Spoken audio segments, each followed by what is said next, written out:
శ్రీ కొడవటంచ లక్ష్మీ నరసింహ స్వామి వారి వార్షిక బ్రహ్మోత్సవాలు భూపాలపల్లి నియోజకవర్గం రేగుండ మండలం కొడవటంచ గ్రామంలో అత్యంత వైభవోపేతంగా కొనసాగుతున్నాయి. ఇందులో భాగంగా స్వామివారి కళ్యాణ మహోత్సవంలో ఎమ్మెల్యే గండ్ర సత్యనారాయణరావు పద్మ దంపతులు పాల్గొన్నారు. ఇక ముందుగా వారికి ఆలయ అర్చకులు స్వాగతం పలికారు. ఆలయం లోపల ప్రధాన అర్చకులు బుచ్చమాచార్యులు వారి అర్చక బృందం ఆధ్వర్యంలో పూజలు చేశారు.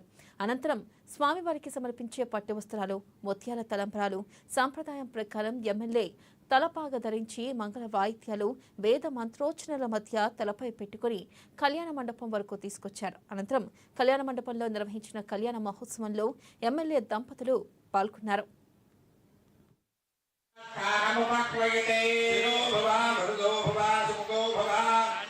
వేల సంవత్సరాల చరిత్ర కలిగినటువంటి కొడవటంచ లక్ష్మీ నరసింహస్వామి ఆలయాన్ని ఇంకా అభివృద్ధి చేసుకోవాల్సినటువంటి అవసరం ఉంది. మీరు గత సంవత్సరానికి కొంత మార్పు కనబడతా ఉంది. వచ్చే కొడవటంచ లక్ష్మీ నరసింహస్వామి ఇదే హోలీ పండుగ వచ్చే సంవత్సరం 26 వరకు ఈ ఆలయాన్ని రూపురేఖలు మార్చే విధంగా ఇక్కడ పాల్గొన్నటువంటి ప్రతి భక్తుని సహకారం ఉండాలని, ఈ ప్రాంతంలో నివసించేటువంటి ప్రతి ఒక్క భక్తుని సహకారం ఉండాలని, చెందే విధంగా స్వామివారి ఆశీస్సులు ఉండాలని కోరుతూ ఇక్కడ పాల్గొన్నటువంటి ప్రతి ఒక్కరికి కూడా శిరస్సు వంచే హృదయపూర్వక నమస్కారాలు, ధన్యవాదాలు, కృతజ్ఞతలు. కొడవటంచలో కొలువై ఉన్నటువంటి లక్ష్మీ నరసింహ స్వామి తరతరాలుగా ఈ ప్రాంత ప్రజల ఇరవేల్పు.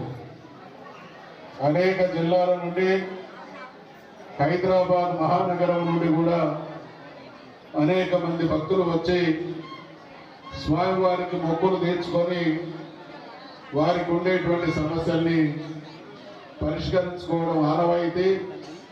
గతంలో నేను స్పీకర్గా ఉన్నటువంటి రోజుల్లో ఈరోజు మీ అందరినీ చూస్తూ ఉంటే జన్మ ధన్యమైనటువంటి అనుభూతి.